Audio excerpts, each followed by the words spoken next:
Hello dear students, क्या हाल चाल है भाई आप सभी लोगों के। उम्मीद करता हूं आप सभी लोग बहुत अच्छे होंगे, फिट होंगे, फाइन होंगे और आप सभी लोगों की पढ़ाई बहुत अच्छी तरीके से चल रही होगी। तो चैप्टर नंबर 3 तक हम लोग रिवीजन कर चुके हैं। आज है डे नंबर 4 यानी कि फोर्थ चैप्टर का रिवीजन, यानी डे नंबर 4 है और फोर्थ चैप्टर का ही रिवीजन है। कितना कितना कितना अच्छा कोइंसिडेंट बना है। ठीक है, तो करते हैं आज के सेशन की शुरुआत। कोई भी इधर उधर उदमबाजी नहीं करेगा, क्लास पे पूरा फोकस होकर के पढ़ाई को देख कर पढ़ाई करेंगे। और वीडियो को एक बार सभी लोग शेयर मार दो। ठीक है, सभी लोग एक बार वीडियो को शेयर मार दीजिए।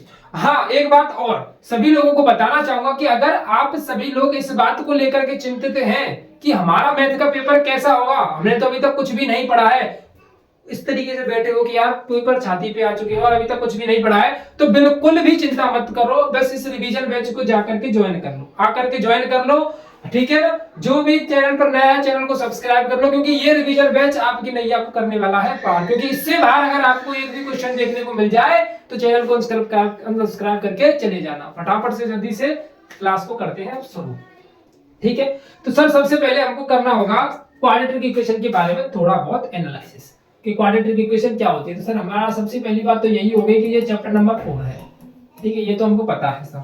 कुछ नई बात बताओ। अरे नई क्या बात बताया यार, सब वही पुरानी बातें हैं। क्या है क्वाड्रेटिक इक्वेशन? क्वाड्रेटिक, अच्छा हिंदी इंग्लिश में थोड़ा सा लिख देता हूँ तो सब पता है। हिंदी वाले बच्चे थोड़ा सा कंफ्यूजन हो जाते हैं, कंफ्यूज आ जाते हैं बेचारे। क्या करेंगे, क्वाड्रेटिक इक्वेशन क्यों लिखा हुआ है, इसको हिंदी में क्यों नहीं लिख रहे हो? ये होता है सब द्विघात समीकरण। अच्छा, कमेंट्स ज्यादा नहीं करेगा कोई भी। ठीक है, कमेंट्स को मैं आज इग्नोर करके क्योंकि फोकस करूंगा पढ़ाई के ऊपर। ठीक है, फिर ज्यादा लंबा क्लास हो जाता है जब ज्यादा कमेंट्स पर फोकस करते हैं। तो ठीक है, तो आज कमेंट्स नहीं, आज ओनली ऑन पढ़ाई, आज ओनली ऑन पढ़ाई। ठीक है, बहुत अच्छी तरीके से आज एनालिसिस करेंगे क्वाड्रेटिक इक्वेशन का। तो सर सबसे पहला क्वेश्चन जन्म लेता है दिमाग के अंदर कि सर क्वाड्रेटिक इक्वेशन क्या चीज होती है। बिल्कुल जीरो से लेकर के चलो, बिल्कुल जीरो से लेकर के चलता हूं। क्वाड्रेटिक इक्वेशन क्या होती है सर? एक ऐसी इक्वेशन जिसकी पावर 2 हो, उसको हम क्वाड्रेटिक इक्वेशन बोल देते हैं। ये होती है हमारी क्वाड्रेटिक इक्वेशन। अच्छा एक्सरसाइज सर, एक्सरसाइज 4.1 को पढ़े कि नहीं पढ़े? ये क्वेश्चन मार्क बच्चों को बहुत परेशान कर रहा है। तो भैया इसको बिल्कुल मत पढ़ो, क्योंकि यार आपसे पेपर में कक्षा 10 के बच्चों की, छोटे बच्चे थोड़ी है, चुन्नू मुन्नू थोड़ी हो। चुन्नू मुन्नू थोड़ी है, तो आपसे ये पूछेगा कि भाई बताओ ये क्वाड्रेटिक इक्वेशन होगी कि नहीं होगी। भाई ऐसा क्वेश्चन नहीं पूछा जाता है, तो इस पर ध्यान मत दो, क्योंकि सबको पता है क्वाड्रेटिक इक्वेशन कैसी होती है। क्या पूछा जाएगा वही पढ़ेंगे इस बैच के अंदर। इसके बाद डिवीजन के अंदर हम वही पढ़ेंगे जो पेपर में आने की सबसे ज्यादा संभावना है। हम अन्यथा उस चीज को नहीं पढ़ने वाले, किसी भी चीज को नहीं पढ़ने वाले फालतू फालतू को। तो समझ लो, क्योंकि मैं वो पढ़ाऊंगा ही नहीं, तुमको पता है तुम्हारा भाई वो पढ़ाएगा ही नहीं जिसके पेपर में जरूरत नहीं है। क्वाड्रेटिक इक्वेशन कैसी दिखती है? ऐसी दिखती है, इसको बोलते हैं मानक रूप, इसको बोलते हैं मानक रूप। ठीक है, इसके कितने मूल होते हैं? तो सर इसके मूल होते हैं 2 मूल होते हैं। कितने मूल होते हैं? 2 मूल होते हैं। इसके कितने मूल? 2 मूल, या फिर बोल सकते हो 2 शून्य होते हैं इसके। ठीक है, कैसे निकालते हैं उसको? उसको निकालने का तरीका क्या है? तो पहला तरीका है गुणनखंड विधि द्वारा। गुणनखंड विधि द्वारा दोनों को सीखने वाले हम, गुणनखंड विधि द्वारा।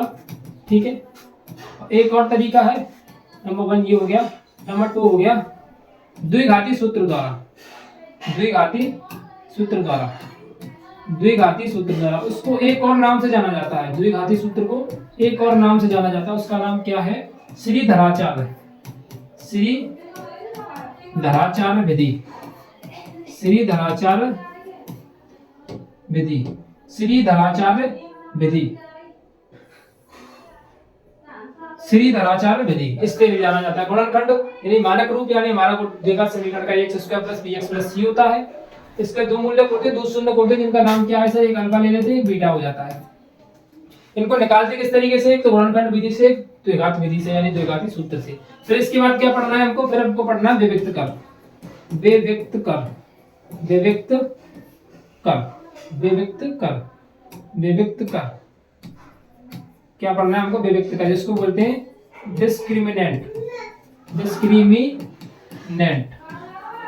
ठीक है, जिसका फॉर्मूला क्या होता है चल बाद में बात करेंगे, बाद में बात करेंगे यार। ठीक है, आज मैं आपको एक और जबरदस्त सी ट्रिक बताने वाला हूँ। आज मैं आपको मैथ को में अच्छा स्कोर कैसे करें, आज वो भी आपको मैं समझाने वाला हूँ। पहले इस टॉपिक को खत्म कर लेते हैं, उसके बाद इस टॉपिक पर बात करेंगे। बहुत जबरदस्त सी ट्रिक आपके लिए खोजबीन के लिए क्या, जो जब मैं पढ़ता था, जब इसको फॉलो करता था, यानी कि जब मैं 12th में था तब मैंने इसको फॉलो किया था। बहुत अच्छा रिजल्ट देखने को आपको मिला मुझे। आप लोग भी इसको फॉलो कर सकते हो। ठीक है, चलिए एक तो डिस्क्रिमिनेंट हो गया, डिस्क्रिमिनेंट ही है और क्या है, इसके अलावा तो कुछ है ही नहीं।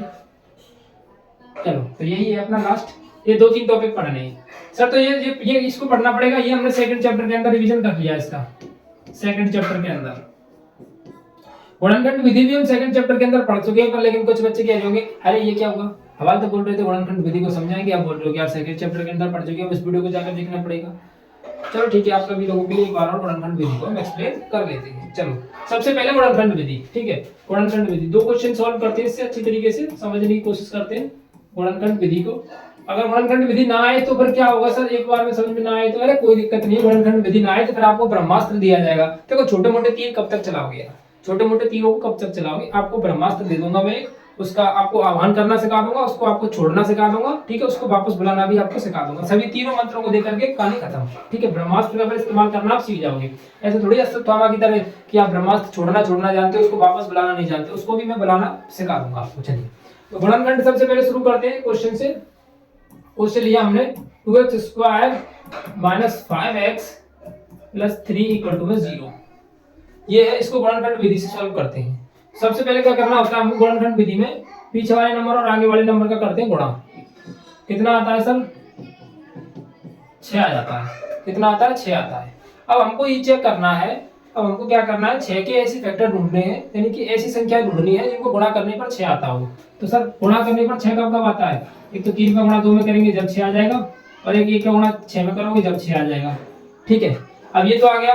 अब हमको क्या देखना है, अब हमको देखना है कि 5 का बच रहा है, जोड़ने घटाने पर 5 और होना चाहिए। तो सर इसको भी 5 बच रहा है और इसमें भी 5 बच रहा है, यानी इसमें अगर हम 3 + 2 करते हैं तो 5 बच जाएगा, और इसमें 6 - के 1 करते हैं तो भी 5 बच जाएगा। लेकिन हमको माइनस का 5 चाहिए, माइनस का 5 चाहिए तो कैसे बचेगा माइनस का 5, माइनस का 3 और माइनस का 2 ले लें तो कितना हो जाएगा, माइनस का 5 निकल करके आ जाएगा।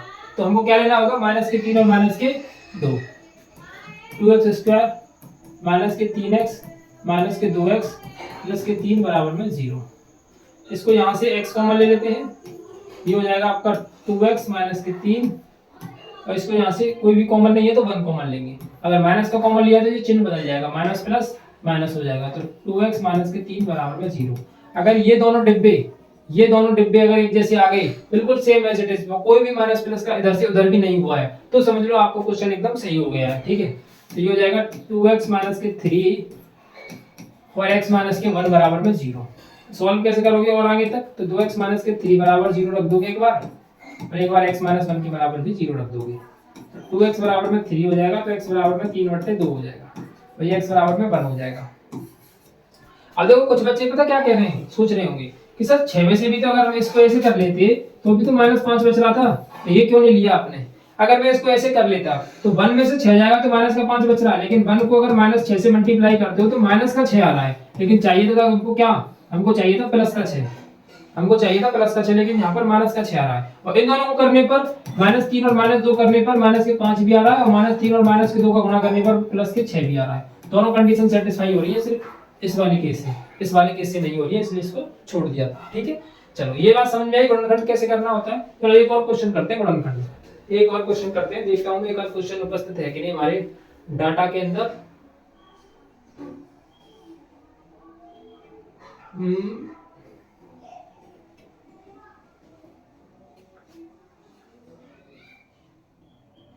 3x स्क्वायर माइनस के 10x प्लस के 3, चलो 3x स्क्वायर, चलो उसी क्वेश्चन को कर लेते हैं, फिर ऐसा करते हैं ना, चलो ठीक है, उसी क्वेश्चन को मैं ले लेता हूँ। चलो ये रहा, अब इसका ना ये क्वेश्चन है, आप एक काम करो, पहले मुझे इसका जवाब बताओ, अगर कोई बता देता तो ठीक है, नहीं फिर मैं तो इसको सॉल्व कराऊंगा ही करूंगा। इसका दूसरा मूल क्या होगा, फिर मैं इसको गुणनखंड विधि से सॉल्व करके बताऊंगा, तो आपको गुणनखंड विधि भी हो जाएगा, ये क्वेश्चन भी हो जाएगा। जल्दी फटाफट बताओ इसका आंसर क्या आने वाला है, कम ऑन हरी अप। देखते हैं हमारा कौन सा शेर, कौन सा ऐसा हमारा लाल है जो कि सबसे पहले करता है इसका हल, जो कि सबसे पहले निकालता है इसका हल। तो फिर वही आपकी एंटरटेनमेंट वाली फिल्म होगी, अक्षय कुमार बोलते हैं अरे कोई हल निकाल, तो मैं क्या कोई किसान हूं तो हल निकालूंगा, ऐसा किसी को नहीं बोलना है, इसका सॉल्यूशन करके बताओ फटाफट। हाँ भाई जल्दी बताओ।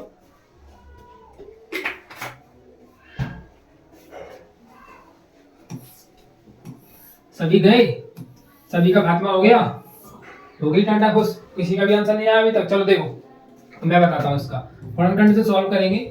3x स्क्वायर, ये क्वेश्चन भी हो जाएगा, गुणनखंड विधि का एक बार और वो हो जाएगा आपका। 10x प्लस के 3 बराबर में 0। सबसे पहला काम इसका से मल्टीप्लाई, 3 3 9। अब हमको क्या आ चुका है, 9 आ चुका है। तो गुणा करने पर हमको चाहिए 9 और जोड़ने या घटाने पर हमको चाहिए 10। तो सबसे पहले मैं ये चेक करूंगा कि गुणा करने पर 9 कब कब आता है। तो मैं 3 गुणा 3 करूंगा तो 9 आ जाएगा, और ये 9 गुणा 1 करूंगा तब 9 आ जाएगा। और कोई तरीका है 9 लाने का? सर कोई भी तरीका नहीं है, 9 कैसे भी नहीं आएगा। तो सर 3 और 3 को जोड़ लूं या घटा लूं, 10 तो कैसे भी नहीं आएगा। तो ये वाली कंडीशन तो हमारी काम में नहीं आएगी। सिर्फ ये वाली कंडीशन काम में आ सकती है। कैसे कि माइनस के 9 ले लीजिए और माइनस का 1 ले लीजिए तो माइनस का 10 भी आ जाएगा। माइनस का 9 ले लीजिए, माइनस का 1 लिया तो इसको गुणा करेंगे तो प्लस के 9 भी आ जाएगा। तो इसको फिर ऐसे ही छोड़ दीजिए। फिर इसको यहाँ पर लिख लीजिए 9x माइनस के 1x, क्योंकि ये हमारी कंडीशन को फॉलो कर रहा है।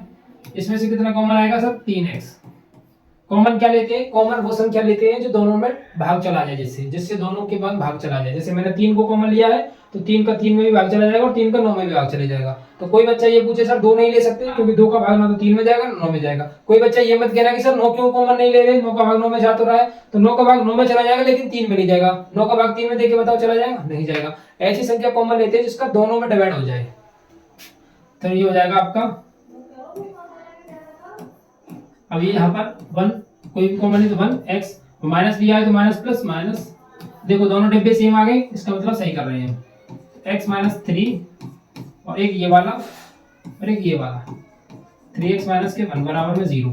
एक बार x माइनस 3 बराबर 0 करेंगे, x बराबर क्या आ जाएगा 3। तो इसमें जो कि एक मूल दिया था 3 पहले से ही 3 आ गया। अब बचा हुआ दूसरा मूल निकाल लेते हैं। 3x बराबर 1, x बराबर हो जाएगा 1/3। x बराबर 1/3 यानी option number is the correct answer. I hope आपको गुणनखंड विधि अच्छे से क्लियर हो गई होगी। ठीक है, उम्मीद करता हूँ यहाँ तक सब कुछ सॉर्ट आउट कर चुका हूँ मैं। अच्छा, कोई भी ये मत कहना सर कि वो जो लैंग्वेज वाले क्वेश्चन हैं उनको करा दीजिए। ठीक है, अब सर क्यों नहीं बोले, हम हमको तो बोलना पड़ेगा क्योंकि हम पर वो आते नहीं है। तो चिंता नको करने की, आपका भाई आपके सामने खड़ा तो है, अभी जिंदा है, देखो हाथ पांव चल रहे हैं अभी। ठीक है, तो चिंता मत करो। मैं आज जो है चैप्टर नंबर 4 के कॉन्सेप्ट का रिवीजन करा रहा हूँ, जैसे व्यक्त कर का क्वेश्चन आएगा तो कैसे सोल्व करोगे, उस तरीके से उस तरीके से। ठीक है, और आपके लिए एक स्पेशल मैंने सीरीज शुरू की है, आपको वीडियो मिल गया होगा, आज नहीं तो कल मिल जाएगा। ठीक है, आपको वो वीडियो मिल जाएगा। उसमें मैंने क्या किया है कि चैप्टर वाइज जितने भी प्रीवियस क्वेश्चन पूछे गए थे, कॉन्सेप्ट पूछे गए थे, उनका डिस्कशन, उनका पूरा सॉल्यूशन सहित मैं बताया हूँ। तो जब चैप्टर नंबर 4 पर पहुंचेंगे ना, तो जितने भी इंपोर्टेंट क्वेश्चन है उन सभी का सॉल्यूशन मैं तुमको खुद करा के दूंगा, विद पीडीएफ आपको प्रोवाइड करूंगा। बस आप रेगुलरिटी के साथ उसको देखते हुए चलना।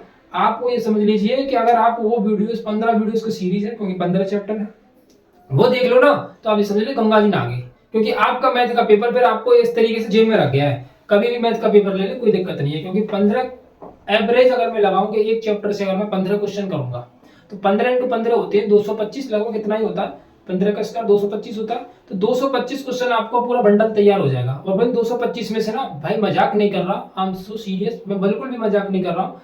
225 में से ना आपका पूरा पेपर फंस जाएगा 225 क्वेश्चंस में से, क्योंकि 15 चैप्टर्स का पूरा बंडल तैयार होगा। एक दिन में नहीं, धीरे धीरे तैयार हो जाएगा। 15-20 दिन में पूरी क्लास खत्म, आपका वो टॉपिक भी खत्म। फिर आपको एकदम ये समझ लीजिए स्मूथ में पढ़ाई, आपको मैथ की टेंशन बिल्कुल खत्म हो जाएगी, समझ लो। तो आप यहाँ पर मैं सिर्फ आपको कॉन्सेप्ट ही समझाऊंगा आज, ठीक है, रिवीजन में। चलिए तो फिर अपने इसी टॉपिक पर वापस आते हैं। तो आज हमारा जो टॉपिक था और हमने खत्म किया है गुणनखंड को, गुणनखंड विधि को खत्म किया है। अब हम आगे श्रीधराचार्य को। श्रीधराचार्य क्या है sir? Concept number 2, concept number 2। Shridharacharya क्या है? श्रीधराचार्य एक हमारे गणितज्ञ हुए थे जिन्होंने फॉर्मूला दे दिया था श्रीधराचार्य। मतलब एक और मैथमेटिक्स जो 2015 में एक और दो मैथमेटिक्स थी यूपी बोर्ड के अंदर, थोड़ा सा हिस्ट्री में चले, धराचार्य जिनसे हम पढ़े थे, श्रीधराचार्य विधि 2014 में, 2015 में, 2014 में, 12-14 में। तो जब हम पढ़े थे, हमने हाईस्कूल के पेपर दिए थे, तो तुम्हारी एक तो चलती थी डॉक्टर मनोहर रे, डॉक्टर मनोहर रे, मनोहर रे की बुक। एक तो चलती थी डॉक्टर मनोहर रे की बुक। तो एक जो बुक चलती थी वो थी डॉक्टर मनोहर रे की बुक, और एक जो थी वो थी आपकी डॉक्टर हर्षरूप शर्मा, हर्षरूप शर्मा। ठीक है, अगर आपके कोई बड़े भाई बहन हो जो उस टाइम पे पढ़े होंगे तो उनको पता होगी कि ठीक है। तो उस डॉक्टर मनोहर रे की बुक में ना दो मेथड हुआ करते थे जब क्वाड्रेटिक इक्वेशन को सॉल्व करते थे। एक तो था धराचार और एक थी उमर ख़याम विधि, उसका नाम था उमर ख़याम विधि। ठीक है, ये दोनों विधियां जो थी, ये तब लगाई जाती थी जब गुणनखंड विधि भी फेल हो जाती है क्वाड्रेटिक इक्वेशन को सॉल्व करने में। ये दोनों विधि जब लगाई जाती थी, यानी कि या तो आप लगा सकते हो द्विधाचार्य को या फिर लगा सकते हो उस वाली को। अब ये तो बिल्कुल खत्म कर दी है, वो तो बिल्कुल अब रही नहीं, कई सालों से नहीं है। अभी हमारे पास सिर्फ एक ये लास्ट टॉपिक बचता है, द्विधाचार्य विधि। ये क्या है? यही हमारा ब्रह्मास्त्र है, यही हमारा क्या है? ब्रह्मास्त्र है, जो कि किसी भी गुणनखंड वाले क्वेश्चन पर लगा दीजिए, किसी भी द्विघात समीकरण वाले पर लगा दीजिए, इसका सॉल्यूशन नहीं मिल रहा है तो आपको इससे मिल जाएगा। ठीक है, करना कैसे होता है इसको? जैसे कि ये हमारे पास स्टैंडर्ड फॉर्मेशन ये है, तो इसका फॉर्मूला क्या होता है?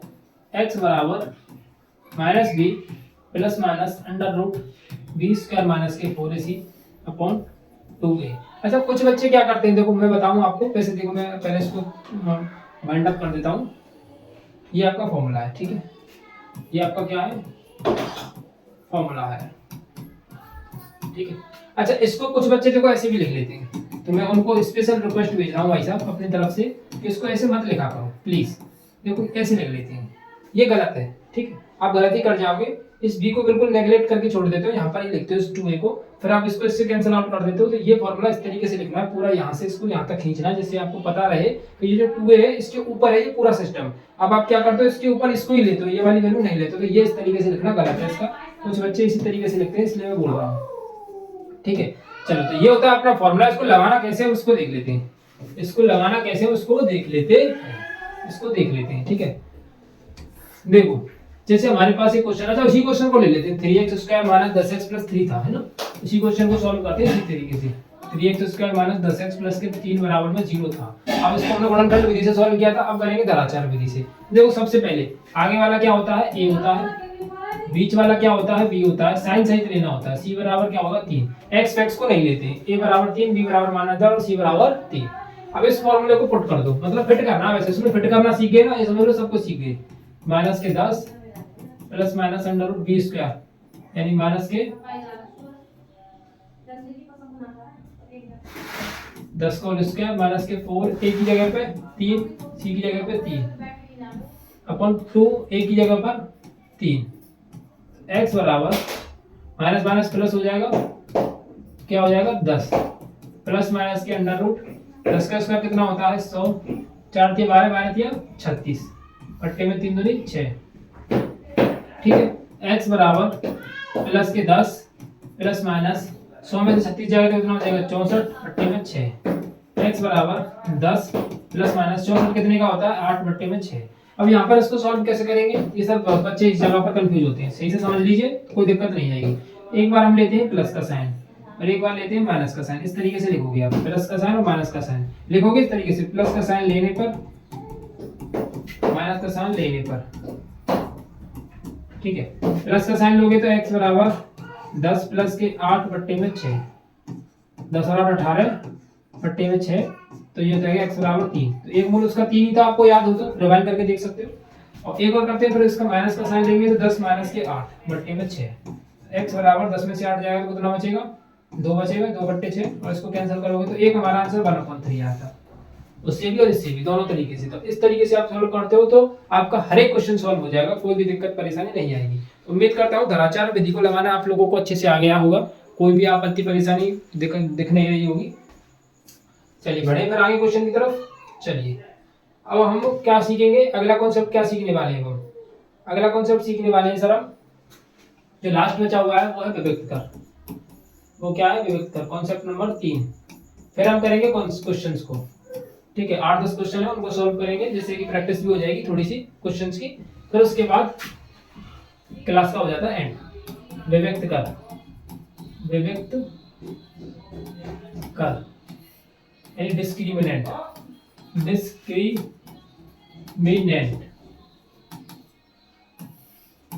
ठीक है। जैसे कि डिस्क्रिमिनेंट को रिप्रेजेंट करते हैं डी से, फॉर्मूला होता है b स्क्वायर माइनस के 4ac, ये होता है। इसके अंदर ना 3-4 केस बन जाते हैं। क्या केस बनते हैं? तो पहला केस होता है b स्क्वायर माइनस के 4ac का मान, ठीक है, ग्रेटर देन 0 है, तो हम कहेंगे मूल क्या है? वास्तविक है, मूल वास्तविक है, वास्तविक है, ठीक है। अगर यही चीज अगर ऐसी लिखी आती है कि b स्क्वायर माइनस के 4ac greater than equal to 0 है तो हम कहेंगे मूल समान तथा वास्तविक है।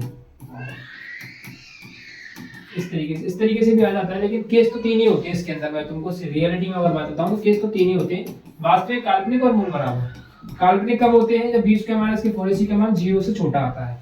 अब 0 से छोटा, अब इसको भी शॉर्ट ट्रिक बताऊंगा इसको याद करने की। यहाँ पर होता है मूल कैसे होते हैं? काल्पनिक। अच्छा, चौथे केस क्या बनता है? चौथा केस बनता है b स्क्वायर माइनस के 4ac बराबर 0। यहाँ क्या होता है? मूल बराबर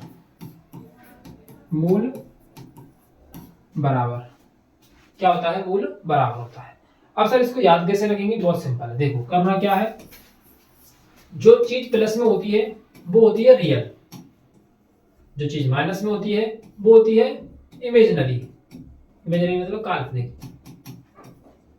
ऐसे याद रखना। और जो 0 के बराबर हो जाती है वो हो जाती है बराबर, नहीं इक्वल। यानी जो वैल्यू प्लस की है वो होती है हमारी रियलिटी में, जो नेगेटिव है वो होती है इमेजिनरी में। तो रियलिटी मतलब वास्तविक, यानी प्लस की जो वैल्यू आएंगी वो वास्तविक होंगी, माइनस की वैल्यू आएंगी वो काल्पनिक होंगी, और 0 क्या आएगा वो तो फिर बराबर है ही। ये 3 चीजें आपको देखने को मिलेंगी और आपको इसको याद रखना है। सबसे ज्यादा इंपॉर्टेंट केस ये है, इसके मैं सवाल बताऊंगा अभी आपको थोड़ी देर बाद में, ठीक है। तो ये 3 चीजें हैं, उम्मीद करता हूँ आप सभी लोगों को ये समझ में आई होंगी। बहुत आसान सा और सिंपल सा मेथड है। अब हम चलेंगे अपने क्वेश्चंस की तरफ, ठीक है। तो चलो सबसे पहला क्वेश्चन है ये वाला, इसी से संबंधित है। चलो इसको जवाब दो, कमेंट बॉक्स में इसका जवाब दीजिए मुझे, ठीक है। इसका जवाब दो। ये दिया समीकरण 4x² + 4x + 1 = 0 के मूलों की प्रकृति बताओ। इसमें अच्छा एक चीज और भूल गया, इसको और तो आपको समझा देता हूँ साथ के साथ में इसको आपको समझा देता हूँ। चलिए, ये क्या था? ये d² विभक्त कर b = b² - 4ac का यूज कैसे होता है, मतलब क्या यूज है इसका, क्या यूज है, क्या उपयोग है इसका, क्या उपयोग है? तो इसका उपयोग है मूलों की प्रकृति बताने के लिए, मूलों की प्रकृति बताने के लिए, ठीक है। इसका उपयोग किसके लिए होता है? मूलों की प्रकृति बताने के लिए होता है। d = b² - 4ac का उपयोग कब करते हैं? जब लिखा है कि इसके मूलों की प्रकृति ज्ञात कीजिए। द्विघात समीकरण दिए हुए द्विघात समीकरण के मूलों की प्रकृति ज्ञात कीजिए, जैसे कि अभी हमारा सवाल। अब इसको जवाब देंगे, देखते हैं कौन जवाब इसका सही देता है। द्विघात समीकरण 4x² + 4x + 1 = 0 के मूलों की प्रकृति होगी वास्तविक और असमान, वास्तविक और बराबर। कोई मूल वास्तविक नहीं है, इनमें से कोई नहीं, सिंपल। तो जैसे हम करें 4x² + 4x + 1 = 0, तो ये क्या है? a की वैल्यू है, a बराबर कितना हो गया? 4। ये क्या है? b की वैल्यू है, b बराबर कितना हो गया? 4। और ये क्या है? c की वैल्यू, c बराबर कितना हो गया? 1। तो a, b और c बराबर 1 हो गए। अब कि मूलों की प्रकृति बतानी है हमको, तो प्रकृति के लिए सर हमको पता है कि फॉर्मूला है d = b² - 4ac, क्योंकि मैंने अभी बात की आपसे कि d = b² - 4ac हमको क्या बताता है? प्रकृति को बताता है, ठीक है।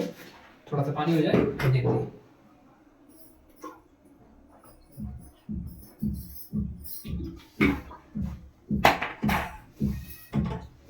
अच्छा, तो b की वैल्यू को पुट करो जरा, 4 का स्क्वायर, a की वैल्यू को पुट करो 4, c की वैल्यू को पुट करो 1। 4 का स्क्वायर कितना होता है? 16, और 4 का स्क्वायर कितना होता है? 16। 16 में से 16 जाएगा तो d बराबर कितना आ गया? 0 आ गया। तो मूल कैसे है? बराबर है। d बराबर 0 से इतना पता चल जाता है मूल कैसे है? बराबर है। बराबर कहां पर लिखा हुआ है? यहाँ पर लिखा हुआ है। मूल कैसे है? बराबर है। वास्तविक में मत जाना, क्योंकि वास्तविक तो दोनों में लिखा हुआ है। मूल बराबर है तो इसका मतलब ये वाला हमारा सही है, क्योंकि मूल वास्तविक भी है और कैसे है? बराबर भी है। जब d = 0 आता है तो मूल वास्तविक और बराबर दोनों होते हैं, लेकिन इंपोर्टेंस किस चीज की ज्यादा है? बराबर की। तो आप बराबर पर ध्यान दोगे, आपका आंसर अपने आप को मिल जाएगा, ठीक है। इस तरीके से आपको ये क्वेश्चंस को सॉल्यूशन देखना है, ऑब्जेक्टिव टाइप क्वेश्चन, एमसीक्यू, ठीक है। चलिए अब नेक्स्ट क्वेश्चन की तरफ चलूं मैं, अगला क्वेश्चन डिस्कस करूं। चलो इसको बताओ। समीकरण 7x² है ये, इसको मैं दोबारा लिख देता हूं, ठीक है। ये सही नहीं लिखा हुआ है। 7x² - 12x + 18 = 0 के मूलों के योग एवं मूलों के गुणनफल का अनुपात होगा। तो आपको याद है मूलों का योग और मूलों का गुणनफल, मूलों का योग और मूलों का गुणनफल क्या होता है?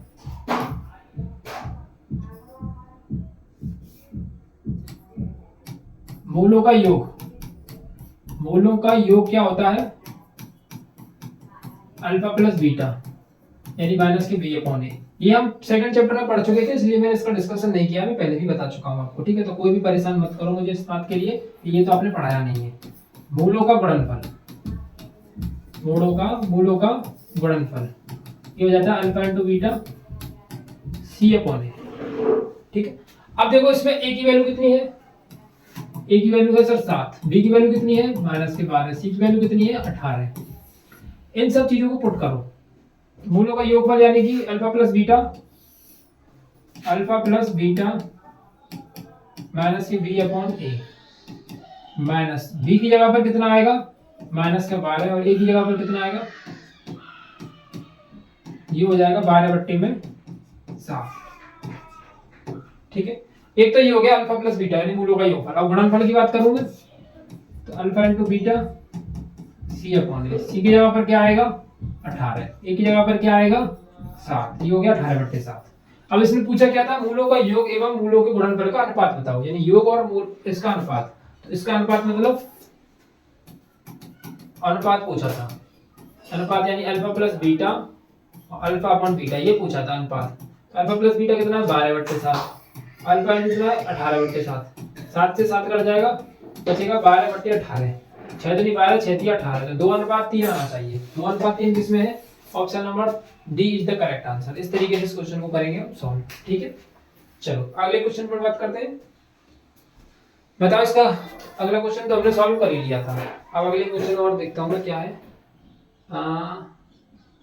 इसको बताओ, चलो ये अच्छा क्वेश्चन है, ये इंपॉर्टेंट क्वेश्चन है भाई, बोर्ड एग्जाम के रिगार्डिंग क्वेश्चन है, पेपर में पूछा जाता है k का मान और a का मान इस तरीके से। द्विघात समीकरण 9x² + 6kx + k4 = 0 के मूल वास्तविक एवं समान हो, समान मतलब बराबर, समान मतलब क्या होता है बराबर। मैंने आपसे क्या कहा था कि इसमें सबसे ज्यादा इंपॉर्टेंट किस चीज की है, बराबर वाले की, समान वाले की सबसे ज्यादा इंपॉर्टेंस है, क्योंकि पेपर में अगर आपसे कोई भी टॉपिक अगर फोर्थ चैप्टर से पूछा जाएगा तो 98% प्रोबेबिलिटी, अगर आप कह सकते हो कि 90% प्रोबेबिलिटी है कि आपको डिस्क्रिमिनेंट वाला कॉन्सेप्ट होगा, वो भी क्या होगा 4ac = 0 वाला।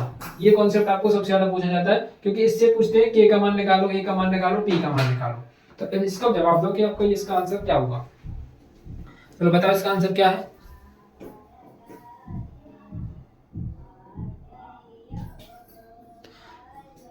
बताओ इसका आंसर क्या है। देखो सिंपल है, इसको लॉजिकली आप कैसे सॉल्व करना सीखोगे कि देखो a की वैल्यू कितनी होगी 9 और b की वैल्यू कितनी हो जाएगी 6k, x को छोड़ करके बाकी का सब कुछ आपका वैल्यू है।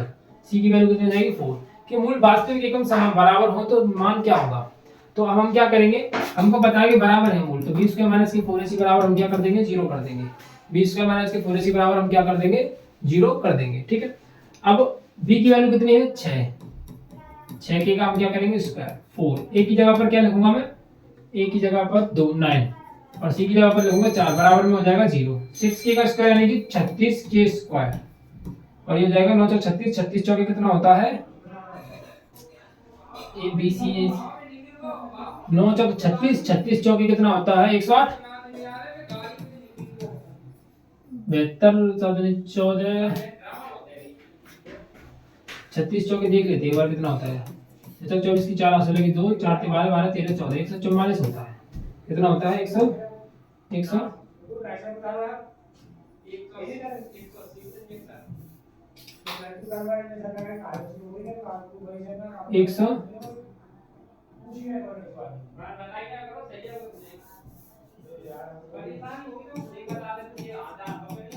144। तो इसमें से क्या करोगे आप 36 के स्क्वायर बराबर 144, के स्क्वायर बराबर 144 बटे में 36। अब इसको डिवाइड सॉल्व करें तो 12 से कैंसिल होगा 12 बार, 12 से कैंसिल होगा 3 बार, 3 चौके 12, तो के स्क्वायर बराबर कितना आ गया 4। तो के स्क्वायर बराबर है हमारे पास 4, तो के स्क्वायर बराबर इसको मैं लिख सकता हूँ 2 का स्क्वायर, जब स्क्वायर से स्क्वायर को कैंसिल आउट करेंगे तो यहाँ पर आएगा प्लस माइनस के 2 साइन आएंगे, या तो प्लस का आएगा या माइनस का आएगा। तो हमारे पास कौन सा ऑप्शन सही है, तो हमारे पास का जो ऑप्शन सही है वो है प्लस या माइनस, इसमें लगा लीजिए, इसमें लगा लीजिए प्लस या माइनस के 2, यानी option number c is the correct answer. ऐसा क्वेश्चन आपसे बोर्ड में एक बार नहीं कई दफा आपसे पूछा गया है, तो दफा दफा दफा दफा जो भी है आपको अच्छी तरीके से समझना है इस क्वेश्चन को, ठीक है। उम्मीद करता हूँ ये क्वेश्चन आपको अच्छे से क्लियर हुआ होगा, कोई भी क्वेरी नहीं होगी। तो अगले क्वेश्चन को मैं आपको रिप्रेजेंट करता हूँ और आप मुझे बताइएगा इसका आंसर क्या होगा, ठीक है। हाँ, अगला क्वेश्चन है मूल 1 है 2। अच्छा, इसको नहीं करते। हाँ, ये बताओ इसका आंसर बताओ। चलो, द्विघात समीकरण का विभक्तकर बताना है आप सभी लोगों को कि विभक्तकर निकल के कितना आएगा, सॉल्व करके बताओ। चलो,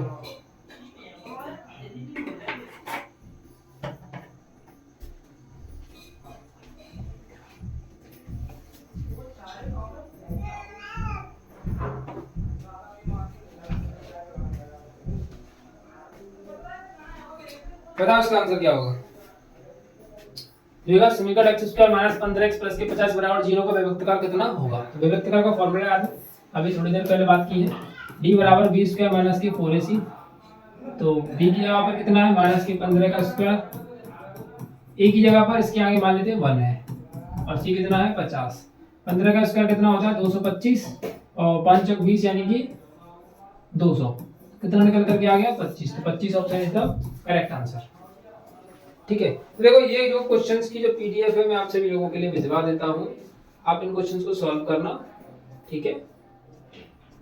चलिए, तो आज की जो सेवा है वो यहीं पर समाप्त करते हैं, क्योंकि क्वेश्चन नंबर 4 का जो जितना पढ़ना था चैप्टर नंबर 4 के अंदर वो हमने रिवाइज कर लिया है। किसी को कोई परेशानी हो तो मुझे कमेंट करके जरूर बताएं, और उस वीडियो को जरूर देखना। अगर नहीं डली है तो डलवा दूंगा, अगर डल चुकी है तो आप जाकर के जरूर देखना, वो सेशन आपके लिए सबसे ज्यादा इंपॉर्टेंट है। यहाँ तक अगर किसी ने देखा है तो चैप्टर नंबर 4 ऑलमोस्ट उसके लिए क्लियर हो गया होगा। चलिए आगे की तरफ बढ़ते हैं।